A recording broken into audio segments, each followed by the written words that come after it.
All right, remember Yevgeny Prigozhin, the leader of the Russian Wagner Group, private military company. They fought at Bakhmut, marched on Moscow back in June, and then a few weeks ago died when his plane mysteriously crashed in Russia. It's kind of faded from the news cycle, if you ask me. I feel like there's not as much coverage of this recently, but there's a new theory out there as to why Prigozhin was assassinated.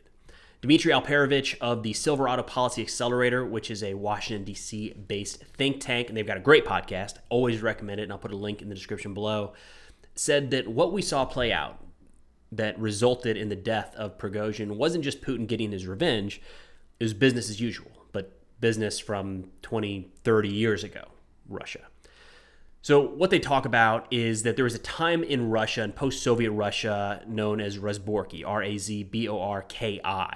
gangland warfare, where disputes over spoils of power could be resolved in a montage of violence. Alperovitch says that part of Putin's appeal to Russia's elite when he came to power was that whether they were criminals, businessmen, or politicians, was that he ended or at least capped that violence. So more of these disputes would be settled in a court of law, or at least appear that way, rather than shootings and bombings on Russian city streets. Alperovitch says that in the aftermath of his failed mutiny, Prigozhin was offered a chance to keep playing by those rules. His refusal and his brutal end may mean a return to the era of bloody contestation across Russia. And Alperovitch has some interesting examples here as well. So when getting into what happened after this mutiny, and that was kind of what everybody pointed to, is the obvious case, right?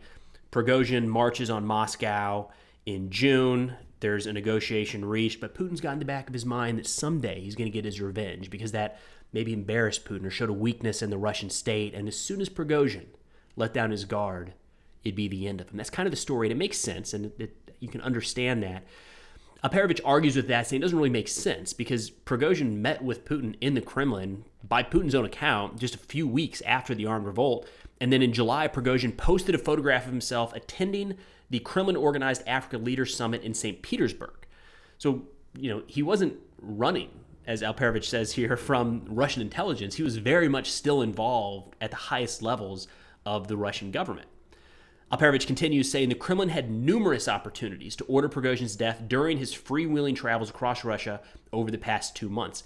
And what he's getting at here is more about the timing of when this occurred. And you'll see it kind of fits into the puzzle as we move forward. Alperovitch says that while Putin certainly lies routinely to the world community, the press, and the Russian public, doing so to an elite insider in the Russian government's clannish and mafia-like system is much more consequential. The consequences for Putin of breaking that sacrament could mean the eventual loss of elites' trust and backing. So again, this idea that there was a deal reached between Prigozhin and Putin, and if some of these elites, some of these oligarchs inside of Russia look at that and say Putin gave his word that this organization, this Wagner organization, kind of disassemble and fall into the Russian state, and then while that was happening, he struck and actually killed Prigozhin, it could diminish some of the potential support Putin has from some of these key leaders inside of the state. So that's really the idea that since day one after the mutiny, Putin was planning on killing Prigozhin. But Alperovitch here, numerous examples, he doesn't really line up with everything, right? He gets into how some key leaders in the Russian government, Alexei Dumin, said, quote, Prigozhin was a true patriot who had done a lot for his country and motherland, and the motherland will remember him for it, going so far as to proclaim that the dead Wagner leaders, that traitors they were not. And then Kadyrov, the head of Chechnya, and of course a very loyal Putin supporter, said that Prigozhin's death is a big loss for the nation. And what Alperovitch gets at here is if Prigozhin was eliminated for disloyalty, for marching on the Kremlin, it would be very out of character for some of these other people very close to Putin and in his circle of trust to come out saying, hey, listen, Prigozhin was a pretty good dude all in. Alperovitch argues here, and I 100% agree with this, one of the reasons that Prigozhin could have been forgiven from what he did in June was that it wasn't an attempt to overthrow the Russian government. He wasn't trying to replace Putin. He was trying to maintain control of his money-making organization that was Wagner PMC. And, I think this got caught up a little bit in the heat of the moment back in June. There were a lot of reports. Heck, I probably called it a coup at times. And I think you can still find reports calling it a failed coup. But that's not really what it was. It was a mutiny. It was inside the Russian military. That's what this march to Moscow was. Just before the march, Shoigu had put out a statement that he was going to dismantle private military companies and kind of pull them under the Russian Ministry of Defense. So Prigozhin's march to Moscow was in protest of that, or at least that's what everything looks like now. So there's that opening for Putin to view this not as, an attack against him, but as an attack against the Russian military that he was able to, resolve. So that's the opening to allow for Prigozhin's forgiveness, if you will. Again, another argument as to why revenge wasn't the necessarily driving factor here.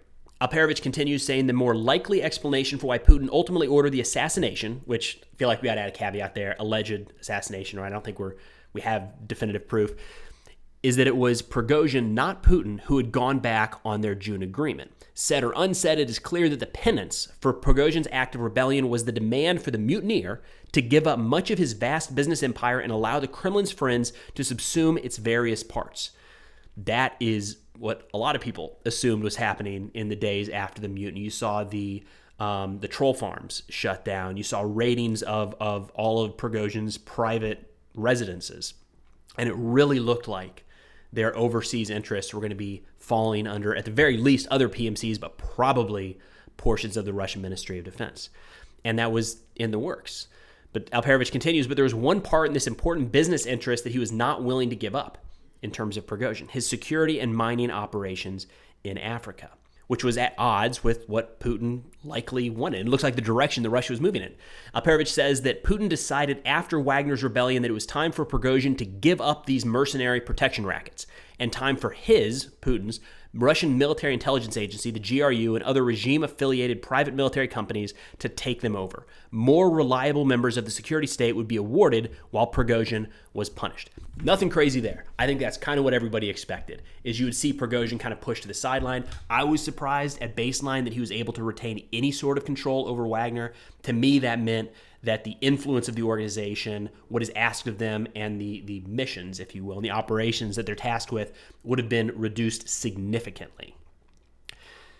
Continuing on, Alperovich says, Prigozhin apparently refused to take the hint. In his last days, he was crisscrossing Africa, going from Central African Republic to Mali, and everywhere he went, he insisted in private meetings and a video, if you remember that video that he later released on his Telegram social media channel, that Wagner would continue to increase its presence and support these African leaders. Now, the timing here is important because it was after that trip from Africa, across Africa, when Prigozhin came back, that is when his plane mysteriously went down in Russia. So again, if you look at not just kind of the challenge of Putin killing somebody after he has supposedly forgiven him and going back on his word, right? There's a challenge inside of the Russian state to do that, and potentially challenging Putin's legitimacy with some key figures down the road, but also the timing. If you wanted to kill Prigozhin, there are so many opportunities, right? I mean, the guy's a mercenary leader. He lives in war zones. There could be a random ID that goes off anywhere. There could be a accidental friendly fire strike left and right. But it was not until Prigozhin was coming back from Africa, releasing this information, saying how he's their guy. He's going to be the one heavily involved in African operations. Alperovich continues, from Putin's perspective, Prigozhin, rather than taking a chance at clemency and disappearing into oblivion, had the arrogance to continue to oppose Putin's wishes. There could not and would not be a second forgiveness. Once again, Prigozhin arrogantly miscalculated a business dispute with Putin and other Russian elites, and it led to his demise. Now, this is where Alperovich is getting into, it's not just a matter of revenge for making Putin look bad with the mutiny, or you don't want somebody inside your organization threatening to overthrow you left or right, but it has more to do with the business nature and how business is going to be conducted inside of Russia, how it was done previously. And he points to some examples. Alperovich says this year alone, 16 prominent Russian business figures and government officials, in addition to Prigozhin, have perished from causes as varied as falling out of windows, dying days after receiving a cancer diagnosis, traffic accidents, drowning, suicide, and even being burned alive from a fire started by a lit cigarette. And we've talked about this previously, how it's, people die. That's what happens, especially older people. A lot of these folks were later in life, and maybe they had health issues and whatever it might be, and accidents, traffic accidents happen, right? But the number of oligarchs and government officials that mysteriously die after, something has been uncovered, or they're viewed in a negative light, or they appear to be on the wrong side of the current regime, it's a lot. And what Alperovich here is arguing is that Rezborki and elite infighting are back in Russia after more than 20 years of Putin-enforced stability, and with them comes the increasing likelihood that Russia devolves further and further into chaos, which could one day endanger Putin's own hold on power. Personally, I'm a little skeptical anytime, any assessment that says this could be the end of Putin or this could be the end of Russia. I just feel like that term, that phrase, that analysis is a little overplayed at this point. Very well could be true, especially if you see more violence start to uptick across Russia. Nobody wants that, right? That always has been a call for change. When you see bombs going off in your neighborhood or there's random shootings and killings, that is something that has prompted people throughout the ages to rise up and change out their government in one way, shape, or form. That doesn't mean a totally new Russia. It could just mean, they try to get somebody else in office instead of Putin. But again, I tend to take that kind of stuff with a little bit of skepticism when viewing Russia. I feel like we have incorrectly predicted Putin's demise time and time again. But nonetheless, I think it's an interesting assessment. And to me, it kind of makes sense. There were just too many opportunities for Putin to kill Prigozhin over the last few months. For him to do it at this time, in this place, it lines up well with the idea that it was more of a business dispute than some sort of revenge dish best served cold. But that's all I got for now. Again, I will put a link to the source article, Dmitry Alperovich on Twitter, and the Silverado Policy Accelerator podcast all in the description below. All worth checking out. Thanks for watching. I'll see y'all next time.